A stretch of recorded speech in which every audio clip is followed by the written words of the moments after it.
You're listening to Story Struck. I'm Rachel, an editor and writing coach. And I'm Nino, a ghostwriter and book coach. Welcome to our curious community where we dive into everything books and writing. Now, let's get into the episode.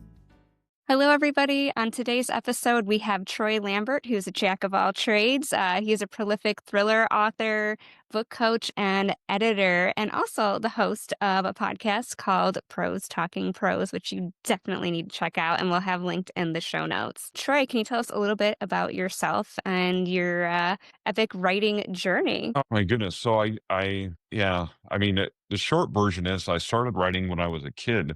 I wrote my first book when I was like 6. Never got picked up by New York or anything. And, really, by the time I was a teenager, I knew I wanted to be a writer, that's what I wanted to do. But all of the experts, of course, tell you can't do that. So I spent what I say is a few decades of hairnets and name tags and various careers and trying to look for something that would satisfy that curiosity. Of course, nothing ever did. Finally figured out that I needed to just embrace what I was and do the writing thing. And fortunately, my timing was pretty good. The self-publishing revolution was kind of happening at the time. It was a little bit of that gold rush period. So I started doing this full time in 2009. So I've had some interesting little jobs along the way, just sometimes so I could have, things like health insurance, and stuff like that. So I had some jobs along the way, but I'm doing full time since 2009.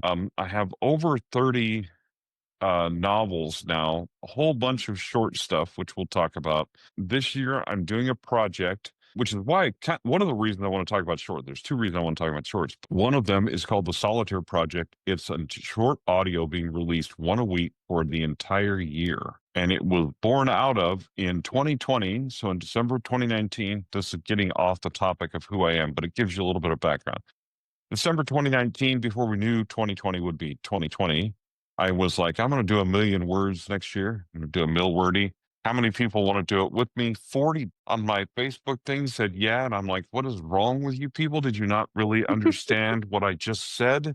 And my friend told me the way to sell it is it's just like Nano, only twice as much and 12 times as long, which doesn't seem like good marketing to me. But I thought, well, hey, I'll give that a shot. So anyway, a bunch of people joined me. So during that year, I did a short story challenge and I wrote a short story every week for an entire year. So I knew I needed some kind of inspiration for that. So 52 weeks in a year, what did I start with? A deck of cards, 52 cards. Okay, pull a card every week and write a story about that card all through 2020.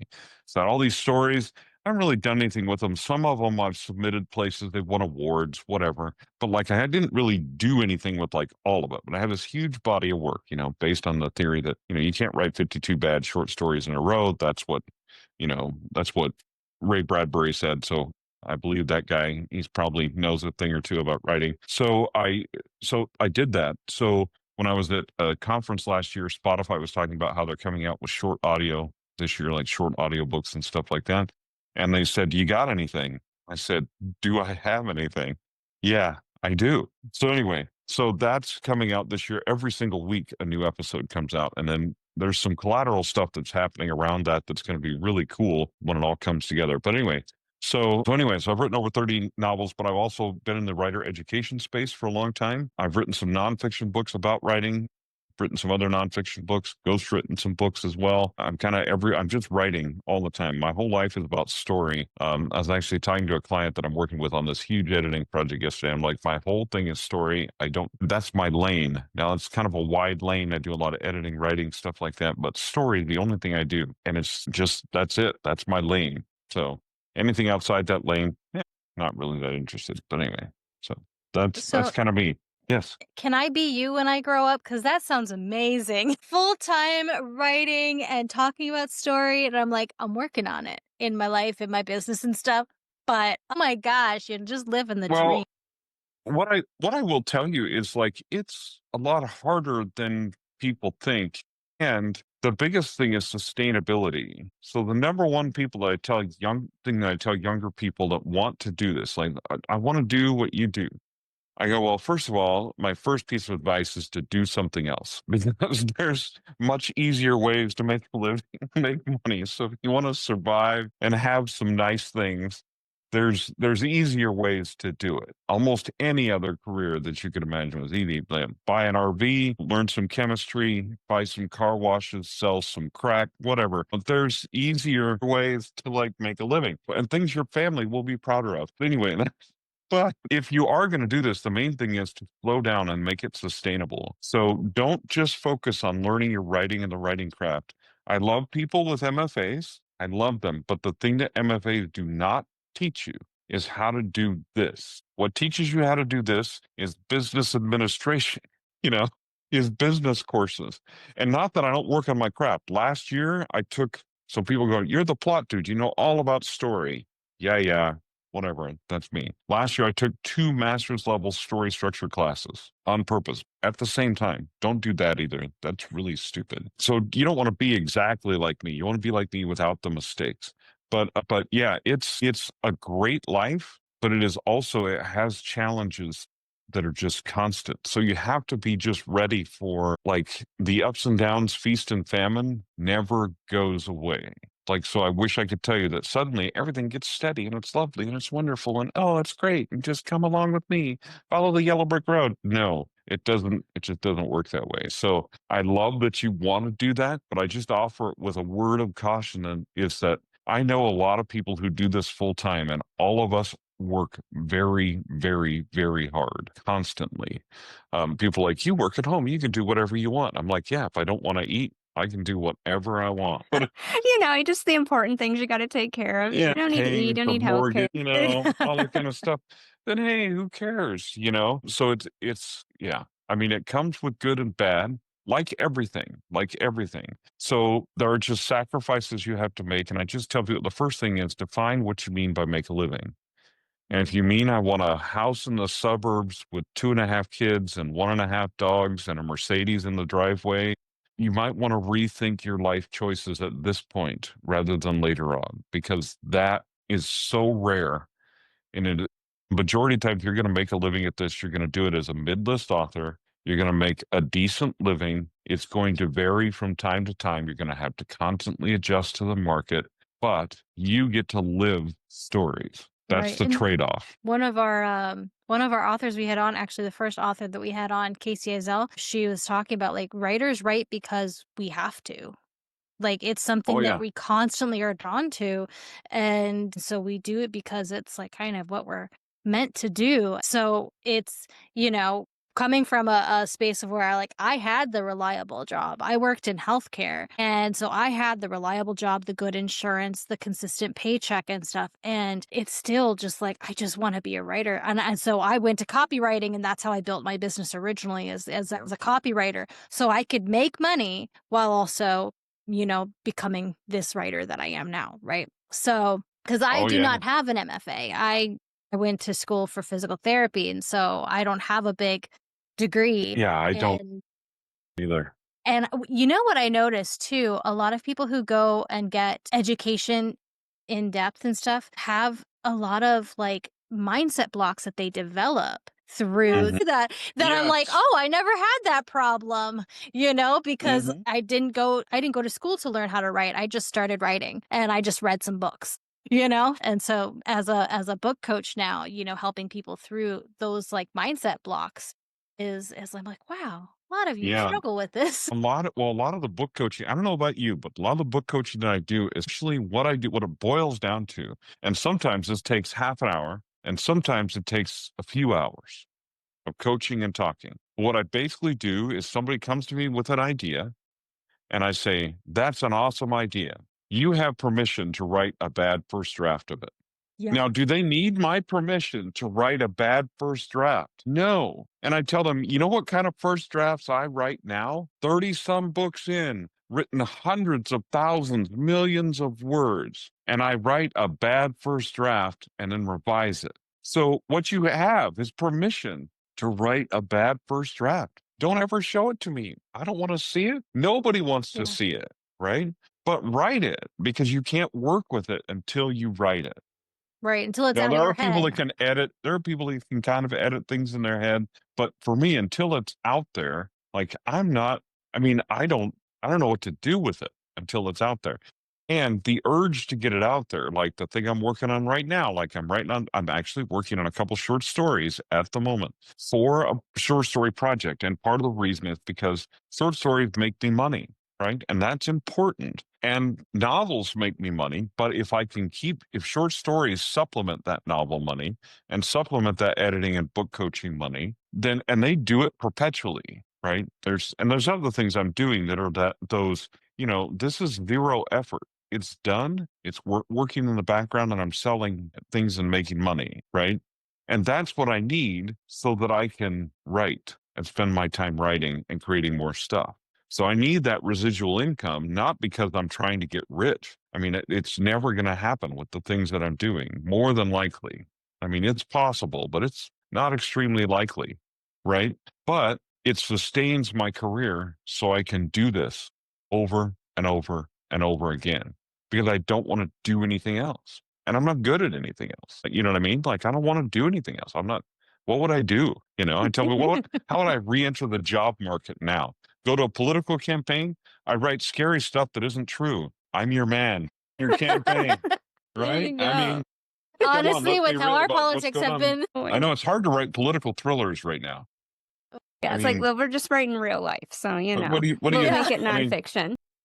and this is true. So think about this for a second. Just a quick aside about political thrillers and stuff like that. Political thrillers, one of the things that was always made them was one of the big threats to a politician was to expose something from their past, right? Mm, In our current world, apparently it doesn't matter. So no, now you can write a political thriller and they threaten to expose the past. The guy goes, nah, I don't care. whatever. Put it out there. Doesn't really matter. It doesn't matter. It makes no difference. Anyway, so apparently makes no difference. I don't know. Right? Well, I can definitely say from the overachiever academic person that, like, going to school does not make you a fancy writer. It's not necessary. And I think, if anything, kind of like Nino said, that it almost instilled a little bit of like fear and mental stuff in me because everything was so picked apart that even like getting a first draft together, I still get like palpitations because I'm waiting for it to be torn apart. And I'm like, oh my, like, I can't, like, it's not good enough yet. Like, I can't even like get it there. And I'm also hyper analytical. So, like Nino, I also came Oh, from a healthcare background. So I have a PhD in psychology. So I overanalyze everything. So combine that with then the trauma of MFA. And like, it's a little crazy. Like, I'm more comfortable in the nonfiction space. And since transitioning over into fiction, that's definitely where I found like the hangups. Cause like, nonfiction, I can do that in my sleep. I can do the massive outline. I can do the research, do this, do that. Like, boom, we're all set. Then I'm like, all right, it's time for me to write for myself. It's time for me to get into my passion, which is fiction. Like, I literally went to school for that for the second degree. Right now, then I yeah. go into it and I'm like, get deer in the headlights moments when I'm trying to put out that creative stuff because it's not kind of that comfort zone. It's not that analytical, very clear cut, it's right or it's wrong. There's so much hmm wiggle room in there. And I think that writing short can be so helpful for people like me or stuff like that because you're getting to like, I look at it like a practice ground. Like, that's the training ground for writing long, where you're getting to like hone your skills in a way hmm that's more doable and like less scary, but also potentially more challenging in a way to be able to tell a whole story short versus having this longer space. So let me tell you a secret. Okay, you ready for the secret? It's a big secret. Nobody knows but me. And I'm about to tell you right now. Okay, here's the secret. It's all practice ground. Ooh, okay. But here's the deal with shorts. Okay, so shorts, first of all, so one thing I tell people all the time, they want to go get an MFA or whatever, right? Beautiful, fantastic. Here's what I want you to do. Go take a journalism course. Okay. I You like have it. to write tight and you have to write to a deadline. Does that sound like something that might help your writing career? Yeah, because now it's a little different now, but it's still similar in that there are like websites where if you're doing journalism, you have a hard word count, right? Yeah. And that hard word count can change. So I wrote a piece for a newspaper. This was years ago, right? And 800 words was the limit. I come in at 785. Bam, nailed it. Front page changed. We need that same article in 600 words. Can you have it back to us in 3 hours? Wow. Yeah, sure. I'm right on The top of answer that. is no. The answer was absolutely yes. I was hungry. I needed Yeah. food. And so that's my paycheck, right? So if I tell them no, they will absolutely say that's okay. And they will get someone else on staff to write that article. So you have choices, right? And like so I am a research nerd. So when you're like, I'm like, if I'm researching something for a book, I can go crazy. And nonfiction, love it. Love it. And Yeah. like, I have ghostwritten books for people that like, I had no business ghostwriting that book. But I learned because of when I was younger, that's the one thing that I learned. I learned how to learn, right? Which is super critical. Mm. So my first like big freelance job that taught me that words were worth money and that writing was a skill was for the EPA. So if you want to read some very interesting Mindsight historical characterization reports from 9 Mile Canyon and the what do they call it? Anyway, the basin. Anyway, if you want to read those, you can go to EPA Region 10, and my name is all over those. At one point, I started quoting myself as a source from my other papers when I wrote new papers, right? It's fantastic, right? And I made lots of money. But what I found was that there were people that had degrees and letters after their names I had never even heard of that couldn't write an email. But writing was a skill. The other thing it taught me was that my words were worth money. I mean, I remember the first time I got an EPA contract, I'm like, well, what if I come in under on the hours? And the guy just looked at me like, I'm like, oh, oh, just don't tell you. Okay, I got it. I just keep the money. Okay. Okay. Got it. It's government contract. I just don't tell you. He's like, Jesus, shut up. But anyway, I'm like, oh, okay, okay. But I figured out that words were really worth money. And then when you do journalism, you find out words are worth money. They pay you by the word. And you go, oh, my words, the stuff I put on paper is worth money. That's interesting. And it translates to fiction and everything else. But you need that mindset that, first of all, this is a skill that not everybody can do. What keeps everybody from writing a book? Well, we see what happens when people just try to write books or they have AI write books for them or whatever, and they toss them out there on Amazon, right? What happens? Nothing, because they don't know how, first of all, they don't know how to sell books. They just know how to produce them, and they're crap. So nothing happens, right? It doesn't go anywhere. Okay, well, then who cares? Those aren't our competition. We don't really care about them. We don't care about those people. And it's not that AI doesn't have a place. I'm not even going to go down that road yet. But so what short writing does, though, is it allows you to finish. So how long does it take you to finish a first draft of a novel? Well, I'm quick and I can do it in 6 to 8 weeks, right? I can be done, right? No problem. But I can finish a short story in 2 to 3 days. And what that gives me is, because you're a writer, the dopamine hit of the end. You type the end, bam, I'm done with something, right? Absolutely. That is awesome. That is an awesome feeling. With short stories, you can get that often and learn what that feels like. The more you learn what that feels like, the more you want that from your long fiction. It's that dopamine hit that's addictive, right? And writing, if you're a writer, is something you probably want to be addicted to. Oh, yeah. Just there are other substances too that are not as good for you. You might be anyway, but it's not as good for you, right? Like in the world of writing, being addicted to writing, being addicted to that end and that dopamine hit is awesome. And that's what short fiction gives you. But also, like, we live in a world where people have short attention spans. And so sometimes they want a full story that they can read or audio listen to on their way to work. I've got a half an hour commute, and what I'd really like is to finish a story in that half an hour. And I go, I got you. I got what you need, right?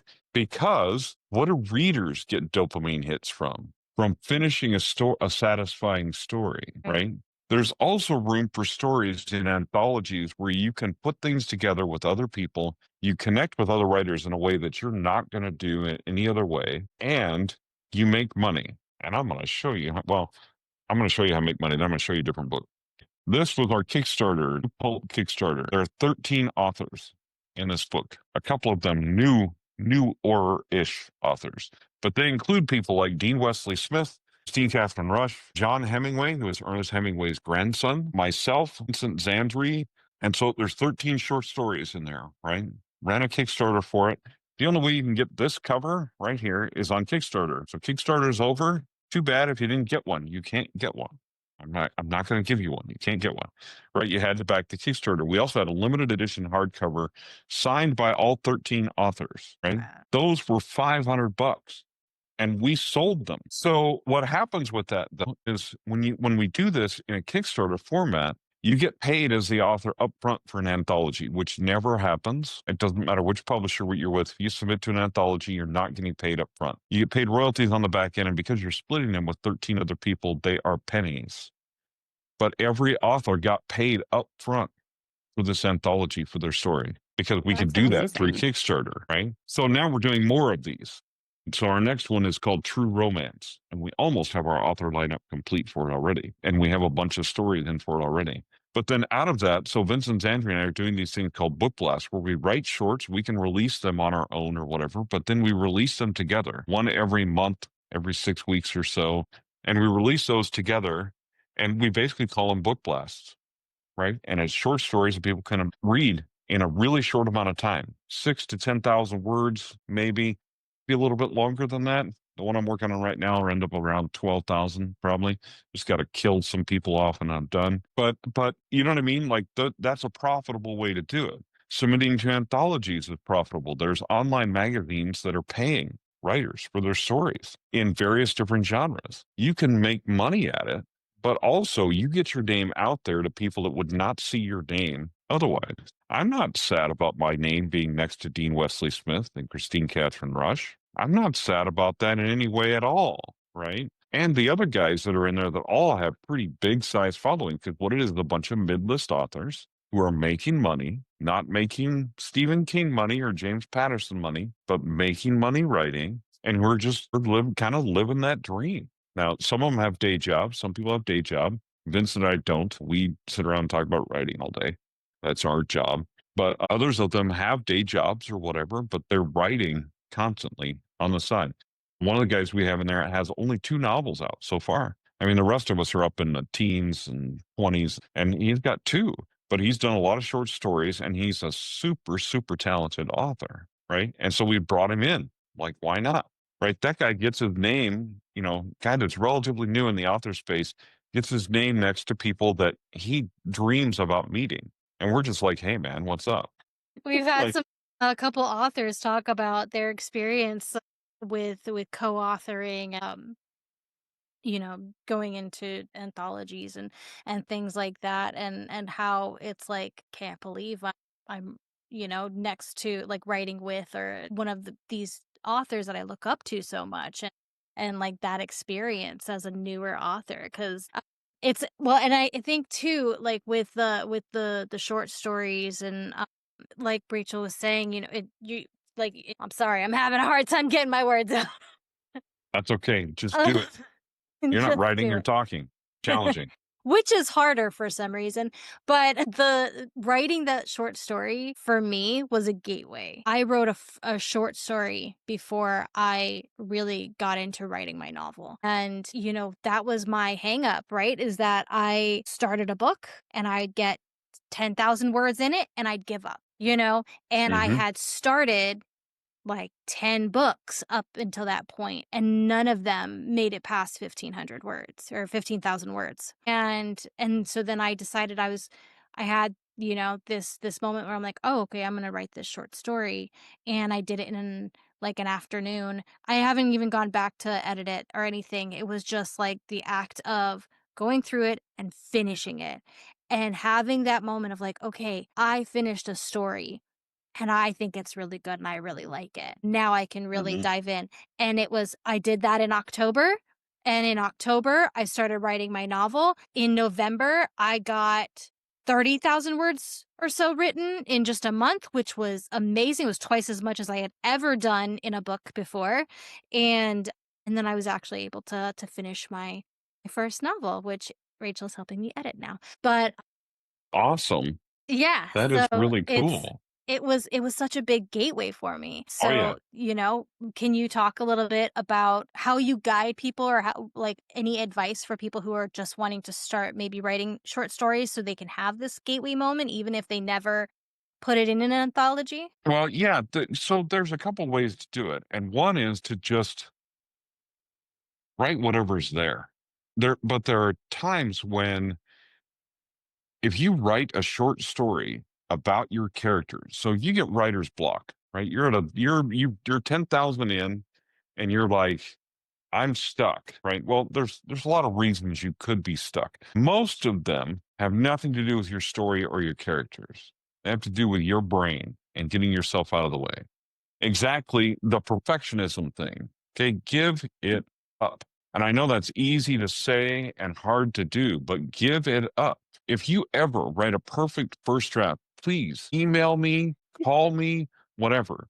Because what I really want to do is cuss you out. Don't come see me in person. I'll punch you in the face. And then, because I've never been able to do that myself, and so I don't know how that works. And so I'm going to be mad. I'm going to congratulate you and then hit you because I'm going to hate you just slightly. But right? So you're never going to write a perfect first draft. So stop trying. So at that point where you're stuck, write a short story about your character in a completely different situation. Or go back to the chapter before, and if you're writing a traditional romance, right? And Steve and Nick turned, embraced, and kissed. And your muse is going to go, no, they didn't, and speak up and tell you what they did, and then you can keep writing. Or everything blew up. You're like, I can't kill my main character in my series. And your muse says, that's because that's not what happened. Here's what it is. But start with a short story about your characters that you're trying to write about in your novel, or start with whatever's there. Like if you have a dream, like one of my novels, I thought it was going to be a short story.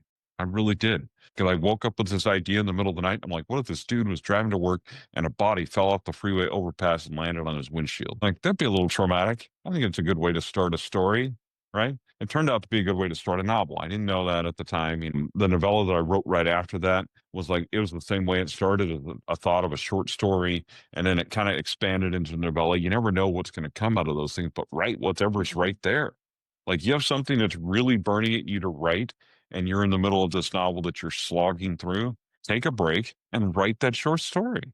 Because what happens is your brain will reset. And in the back of your mind, your brain will be going over what's happening in your other story.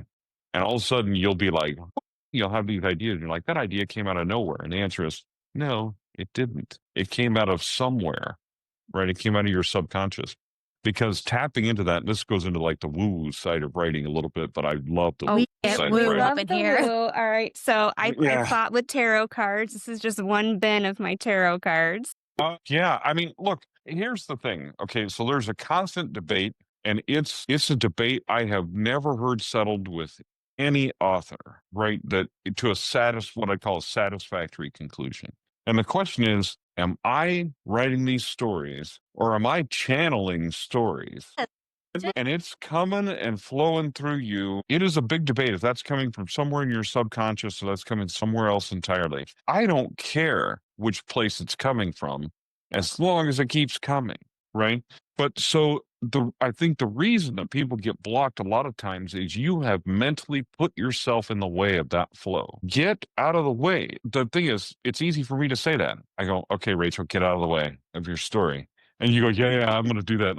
And then but actually doing that is a whole different process. And it looks different for everybody. But I'm like, Douglas Adams went and took baths. And the guy had to have a giant bathtub because he was gigantic. He was super tall. He was way taller than me. And I don't fit in most bathtubs. But anyway, I mean, people go take showers, they go take a walk, they go do whatever, right? And what are you really doing? You're resetting your brain and getting your conscious mind out of the way and letting the ideas and letting the story flow. And this is why you have to write a terrible first draft, is because that stream of consciousness, it's coming from wherever. And you can plan things if you want, but like when I plan parts of my novel, what I do, the plan, people are like, you're the plot guy, you plan really in depth. No, absolutely not. What I plan is each scene, I have a couple sentences about that scene. That's a writing prompt. That's all it is. And it lets my brain go wherever it wants to in that chapter. Now, most of the time, because I've set things up and studied that, that story or whatever, it goes the direction that I want it to go. And that I kind of have planned anyway, because I have that story in my head. But did it always work that way? No, no way. I mean, the reason I study story structure, the reason I study all those other things is for revision. It is not for your first draft. Oh, I It is like not. that. So Yeah. I have a course that I'm working on, and hopefully it'll be out late this fall, because part of it is I went through this transition period where I was like, what in the hell am I doing? I mean, I'm like, because I needed to know where I was before I could direct other people where they needed to go. And it's a choose your own adventure plotting course. In other Heck words, yeah. Right. It I'm makes not me think of teaching books when I you, was a kid. I love it. well, because I'm not teaching you how to plot my way, because Yeah. that is stupid. Because it's just like telling you, okay, well, you can imitate the way I came to being a full-time author. You just follow my path and that'll work for you and you'll end up living your dream.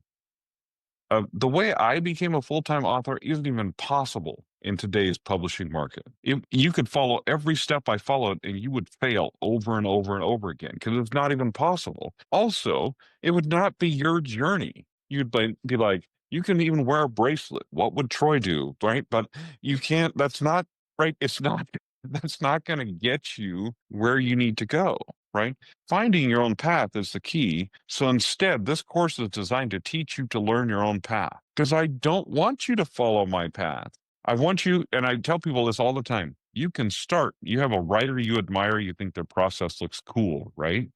Okay. Start with their process. And what's going to happen to you every time, inevitably, is you are going to have an and then moment. And the and then moment says, I started with James Patterson's 20,000 word outline. And then this is what I did. That and then moment is the moment when you make it your own. One of the biggest issues with many MFA programs, and there's some good ones, so not all of them. Okay. So don't. But the issue with Not all MFA programs, MFA. they're not all bad. I do tease people, though. I'm like, I usually don't talk to people with MFAs, but when I do, I order a Vente, because that's probably where they're working. That's probably what field they're working in. But anyway, but not all of them are bad, but a lot of them teach you so much of the analysis and the formula and the Mhm. nitpicky stuff of fiction that you just can't write a damn story and let the story flow. And then worry about that stuff later. What do I use the story structure analysis tools that I learned in a master class, right? What do I use those for?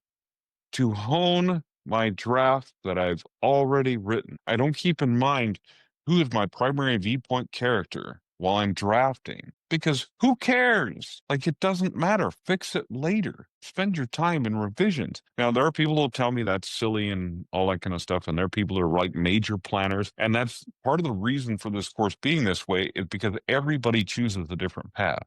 And there's different things that work for everybody. There is no one path to, there's a relatively famous writing teacher who teaches the fact that there is one way to write a book, and that all best-selling novelists and all successful novelists use the exact same way. He's wrong. It's wrong. Yep. So all that being said, long way around the bush to basically say, look, just write your story. So short stories can be not only your gateway, but it can be your key out of writer's block. It can be your key to, and you can do something with those stories. Save that little side story.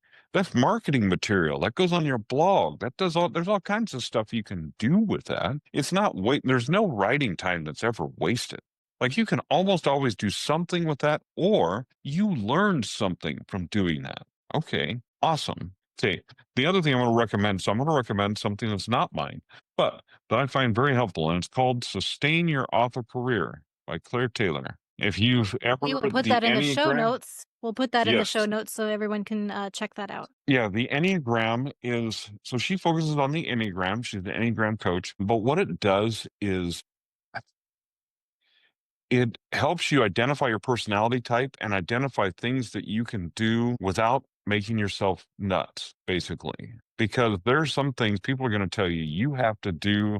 And this is one of the biggest dangers of going to conferences. Some successful person up there is on the stage and they're going to tell you, if you do this, these are things you must do. And if you do these things, you are going to be successful. And God bless you, young writer, you're going to write their list down.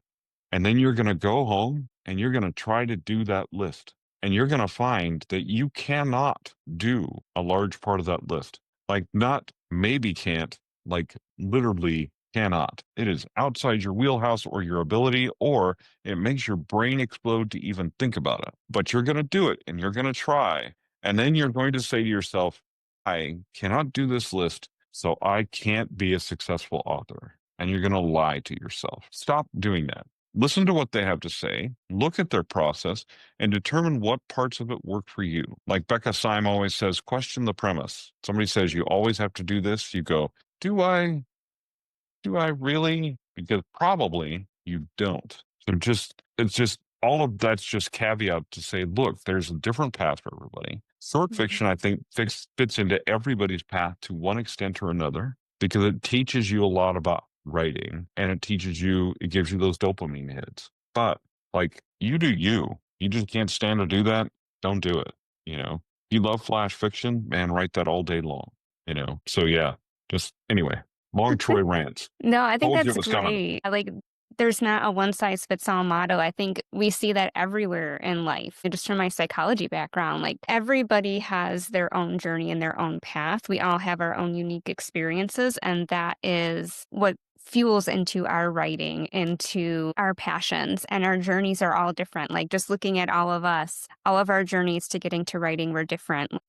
And it's kind of interesting that we share some similarities. We've all done some ghostwriting, which I think is fun. We've all done some nonfiction and we've all done fiction.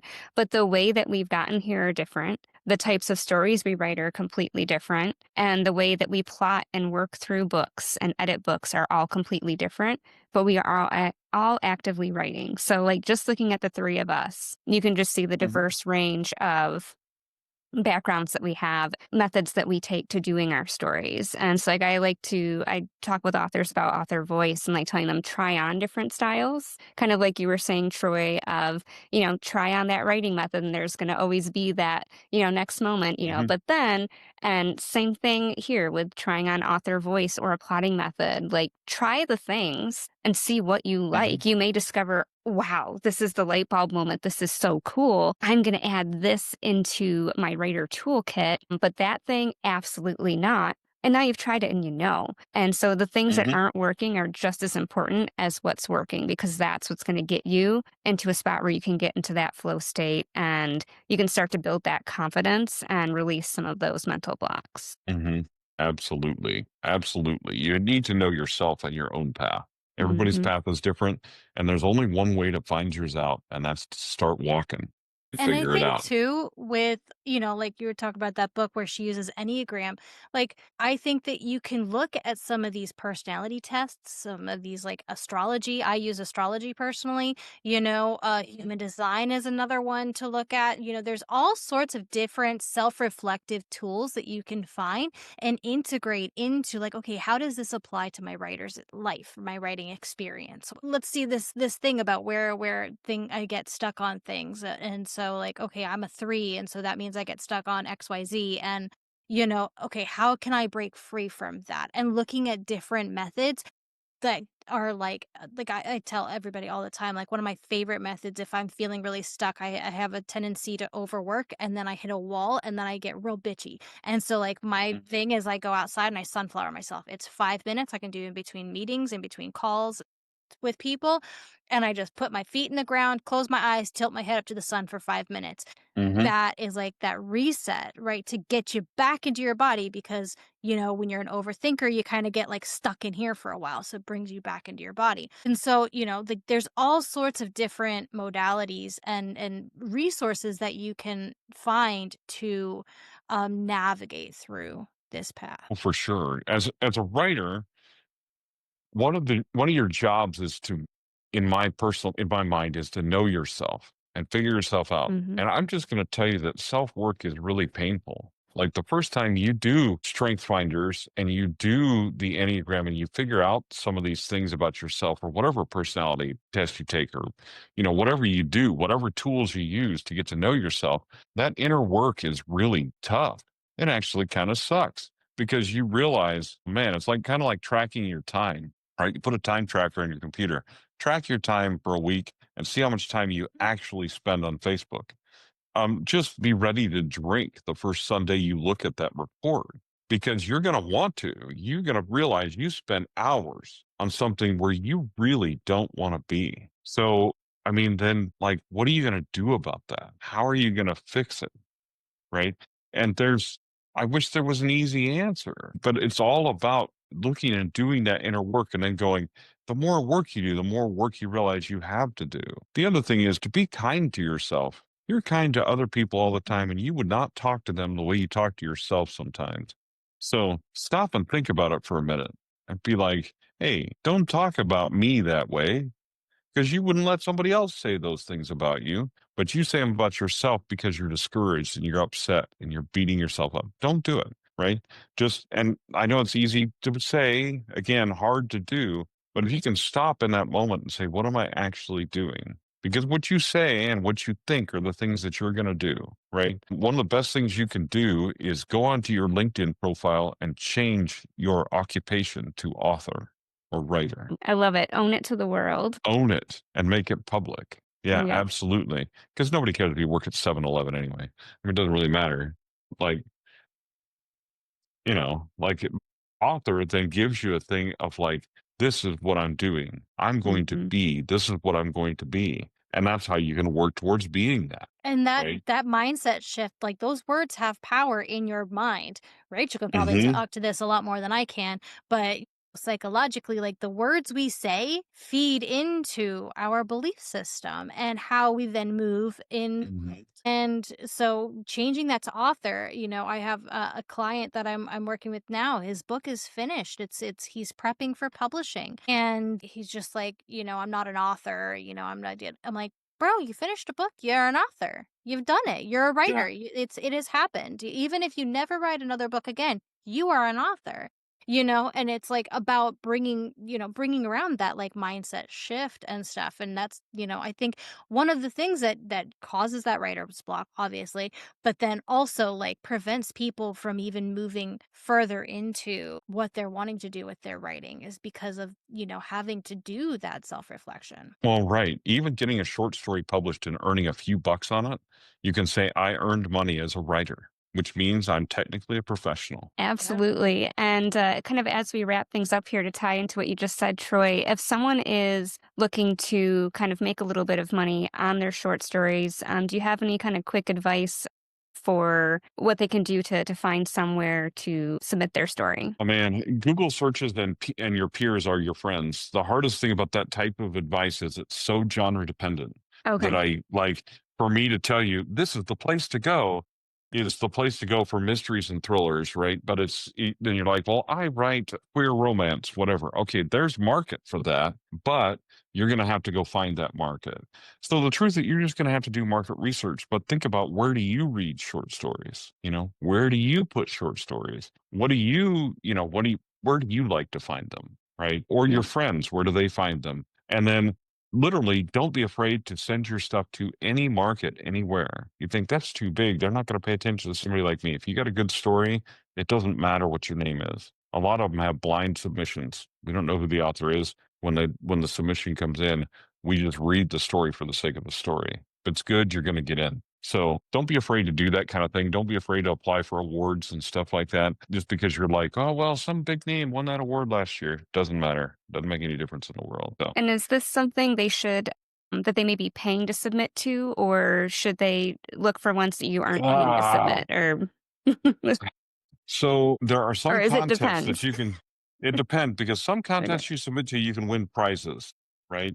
And so what you're really doing is fueling the prize pot for everyone. Okay. So people say, oh, you should never pay to enter a contest. Well, then I wonder how that contest is going to make money and keep going. Yes, you should pay to enter the contest, right? If it's a legitimate contest. Now, there are scams out there. So the difficulty is making sure that you vet them and make sure that's a real thing. That it's not just some fake thing that you're doing, especially if you're paying to enter it, or that it's some kind of rigged up, whatever the case may be. For the most part, with short stories, either you're going to do them for one of two reasons. You can do them for small markets, kind of for exposure, right? They're going to put your short story up on somewhere. You can say, I had my short story published in such and such magazine. But the professional markets are going to pay you professional rates for those stories, which is at least a couple cents a word for your short stories, right? So that's kind of the markets that you're looking for. But you can certainly start with content with contests or for writing for exposure with like non-paying markets. Just understanding, don't do that all the time. They don't get more than one story from you. And once they've accepted that story, then at least you can say, look, here's my story on this website. It's been published on this website.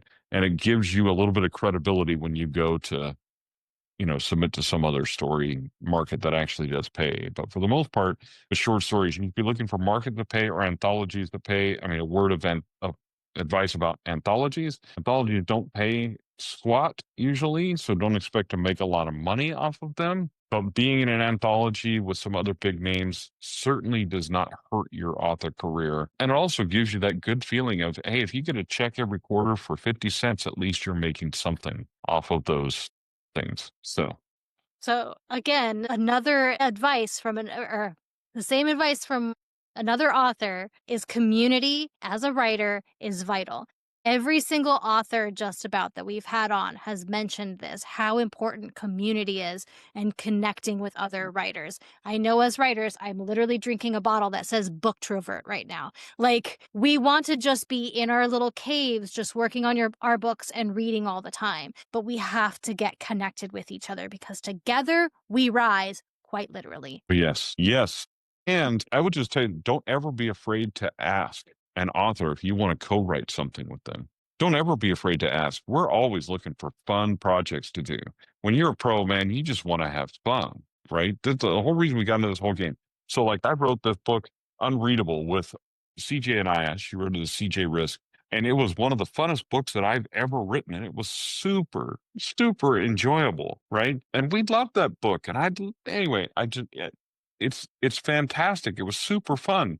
There's all kinds of series I have that I'm like, man, it'd be really fun if other authors would write in that series. And then since Andrea and I are doing those book blasts and we're telling people, once we get to a certain point, we're welcoming other authors into that. You want to write a book blast story? You betcha. Here's our requirements for this one for this month. You want to jump in? Jump in. You guys are in. Now, most of ours are kind of noir and dark fiction, pulpy type fiction. But if you want to write that, you're welcome to jump in. And I will tell you too, as authors, challenge yourself sometimes, right outside your genre. I have written a steamy romance. It is under my name, and that's because my editing start. This is a real quick aside. I know we're closing things, but just real quick thing and so my editing started as for a digital first, primarily romance publisher. So I've probably edited more romance than I've edited of any other genre. Maybe mystery and thriller is caught up to that by this point. I'd have to actually do some kind of a count, right? But I was the managing editor for a series called the City Night series when it came out by Tiergar Publishing. And so I wrote the first book in that series to show people exactly what I wanted. I don't want your mommy porn erotica stuff. It can be a steamy romance, but there has to be a story. So mine has a detective and his wife, a murderer, their son and his girlfriend. There's lots of sex and fun stuff like that. But there's also a body and a murder gets solved and all that kind of stuff, right? Because that's the kind of story I wanted, was a real story with steamy romance type thing piled on top of it, right? And you can go find that book and you can read it if you want, but you can't come up to me at a conference afterwards and go, really? Because then we can't be friends. So just amazing. I love it. Thank you so much for joining and coming on and sharing your wisdom. Do you want to drop any last shameless plugs? Where can they follow you? How can they stalk you? So if you're an author, you can go to theplotabides.com. Theplotabides.com is known as the plot dude. So, it's got all kinds of Big Lebowski references and stuff like that. But that's where you'll get updates about the Plot Dude's Guide to Story, which is the big course that I'm working on right now. Choose your own adventure. It's teaching you how to find your own way. There's a early bird deal happening on it now where you're basically buying it before it's even done. So you don't even know when it's coming out, but you're getting a huge discount off it. So you can do that. I like money, so you can come give me money if you want. You can find my fiction stuff at TroyLambertStories.com, or you can just Google me. If you Google me and you don't find me on your Google-ness, then your internet service is down. Get that fixed, and then you'll be able to find me. So I'm on all the socials and all the things. So. Awesome. Thank you so much for coming on, Troy. We had a blast with you. Yeah, thank you guys. It was great to be here. Thank you for listening.